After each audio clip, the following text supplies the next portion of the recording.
Welcome to the Codecast podcast. Real-world insights for your daily medical coding and billing processes. And now, here's your host, Terry Fletcher. Hello, everyone, and welcome to the Codecast podcast today. My name is Terry Fletcher.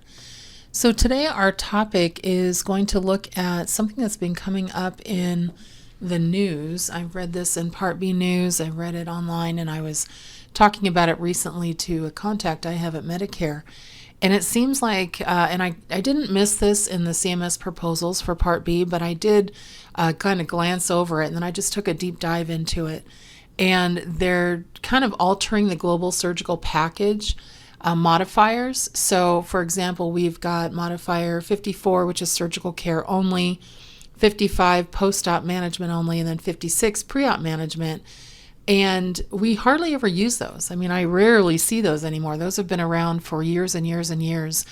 And they're typically used in cases where the surgeon performing the procedure formally documents that they're handing off care to other clinicians who are not part of the same practice.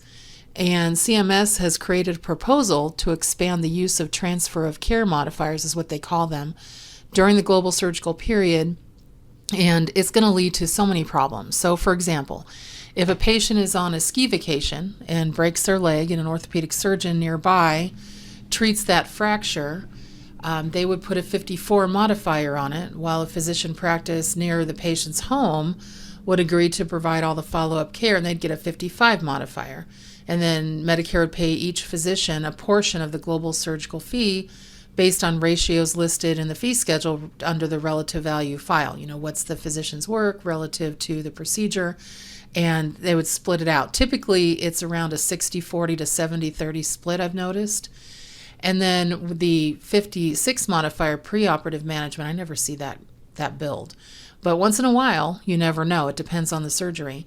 But in the proposed 2025 Medicare fee schedule, CMS actually broadens the use of the modifiers. So they're proposing to require the use of modifiers for the appropriate transfer of care for all 90-day global surgical packages in any case when the practitioner plans to furnish only a portion of a global package, including but not limited to when there is a formal documented transfer of care as under a current policy, or an informal, non-documented, but expected transfer of care. So if that doesn't make your head spin, I don't know what would.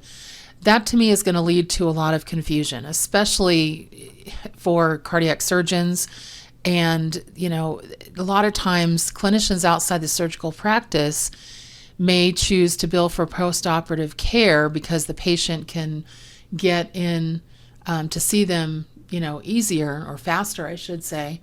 And so they're going to basically do that without informing the surgeon. So let's say, for an example, the patient has an appendectomy, and a few weeks later, they visit their primary care doctor, who looks at the surgical scar site, checks the patient's overall health, sees that there maybe is a little bit of infection or dehiscence at the wound site.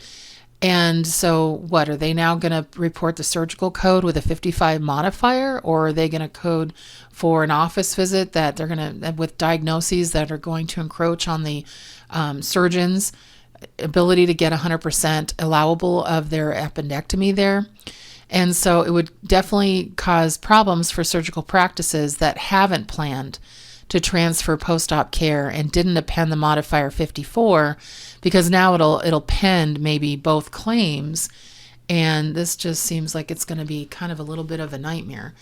And then, for example, under existing Medicare policy, that if CMS finalizes this proposal, the transfer of care has to be documented in writing, and if they finalize this proposal, that may no longer be the case. So if a patient is seen in the ER or by a physician in another state, the practice providing the post-op care will have to actually know the CPT by the outside entity, you know, was billed with a modifier, and if they don't, they wouldn't be able to bill for the E&M. It'll just get denied. And so this is, I don't know, you know, the methodology also, is that going to be different? Because the provider that's doing all the phone calls, the refills on medications for those 90 days under post-op, they're only going to get, 21% of the fee schedule, not an actual moderate or low visit? which if you look at how much that adds up to or could add up to in a 90-day period, it's a lot more. It can be a lot more than what that 21% of that surgery is. And then, if a surgical practice operates with no intention of transferring care, but the patient follows up elsewhere just by choice, what happens?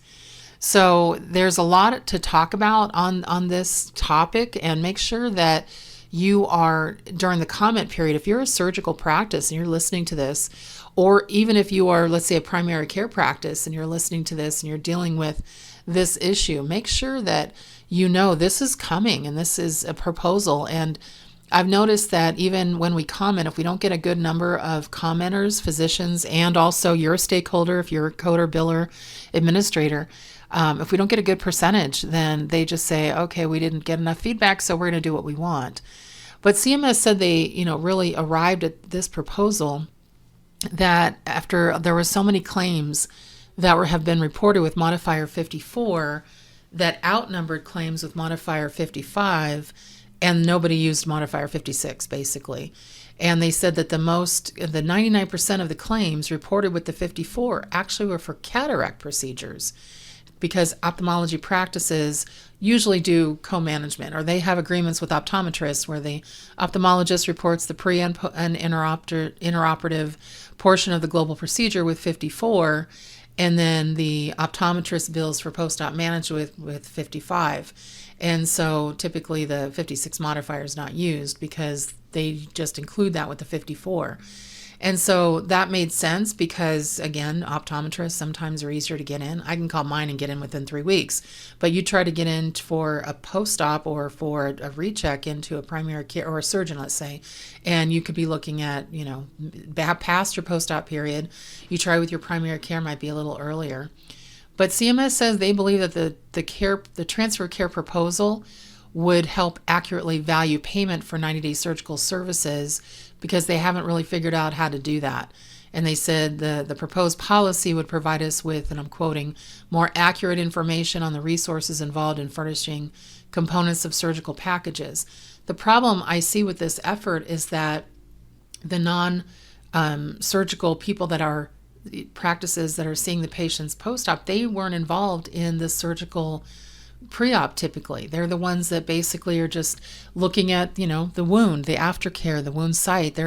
They weren't involved in what could have possibly happened with during the surgery. And to me, it really needs to stick with the surgeon. I think on a, rare basis, or the example I gave with the person who's out of state and they're, on a ski trip, that makes sense. But if it's now where they're not going to specifically look for that documentation of who did the surgery only versus who's doing post-op or pre-op care only, and it's just by choice of where the patient goes, that's going to be a definite problem.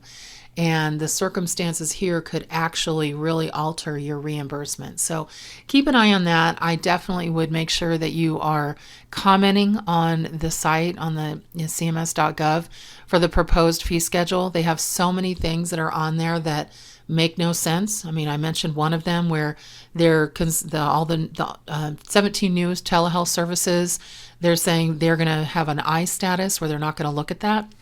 And they still haven't gotten congressional approval to allow patients past 2024 to be seen if they're not in a underserved area.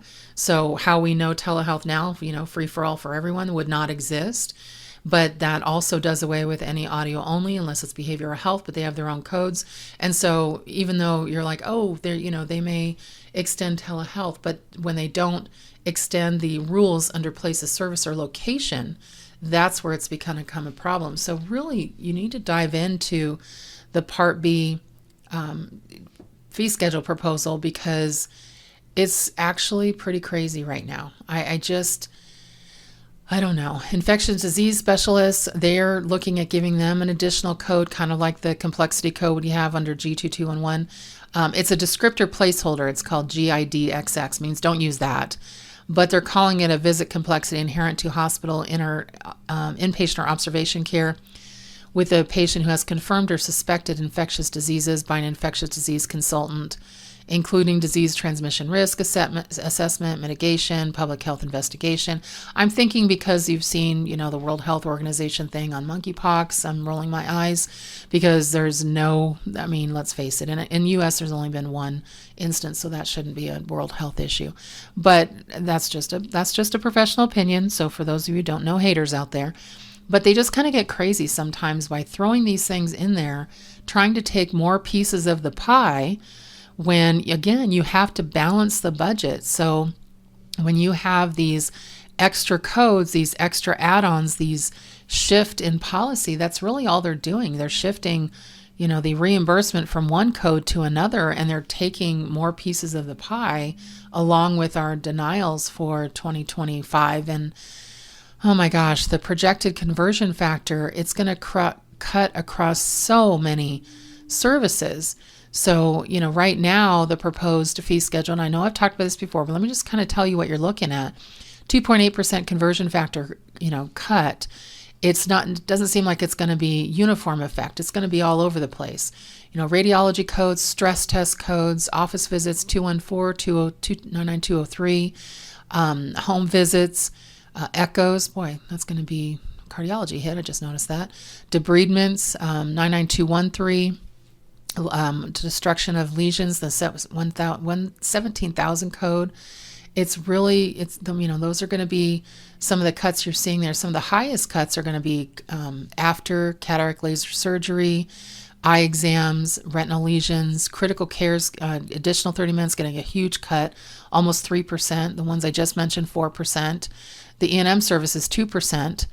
Immunization administration, then I know 471, that's going to get a 3% cut. So there's a lot of things, electrocardiograms. So EKGs, those are going to get cut 3%. This is a huge problem, and especially since we're also still dealing with the 2% sequestration, the upcoming 4% cut because of the 2001 American Relief Plan. I always love with how they title them when it's really not what it was.